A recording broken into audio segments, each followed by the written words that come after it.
கொடைக்கானல் பிரதான சாலைகளில் கடும் பனிமூட்டம் நிலவுவதால் வாகன ஓட்டிகள் கடும் சிரமத்திற்கு ஆளாகியுள்ளனர்.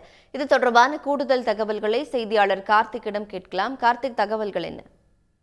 நிச்சயமாக. அதாவது கொடைக்கானலில் கடந்த 10 நாட்களுக்கு மேலாக வறண்ட வானிலை நிலவி வந்த நிலையில் இரவு நேரங்களில் கடும் குளிர் நிலவி வந்தது. இந்த நிலையில்தான் நேற்றிலிருந்து கொடைக்கானல் மலைப்பகுதியில் சீதோஷ்ண நிலை முழுமையாக மாறி இன்று காலையிலிருந்தே கொடைக்கானல் மலைப்பகுதி முழுவதுமாகவே கடும் பனிமூட்டம் நிலவி வருகிறது.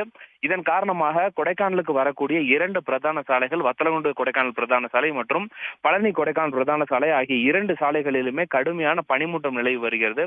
இது மட்டுமல்லாது நகரில் இருக்கக்கூடிய பல்வேறு முக்கிய சாலைகளிலும் கூட கடும் பனிமூட்டம் நிலவி வருவதால் வாகன ஓட்டிகள் தங்களுடைய முகப்பு விளக்குகளை எரிய விட்டவாறு வாகனங்களை செலுத்தி வருகிறார்கள். மேலும் இந்த பனிமூட்டம் மற்றும் இந்த வறண்ட வானிலை காரணமாக இரவு நேரங்களில் கடுமையான குளிரும் கூட வாட்டி எடுக்கிறது. கிட்டத்தட்ட 10 டிகிரி அளவிற்கு குளிரானது தற்போது நிலவி வருகிறது கொடைக்கானலில்.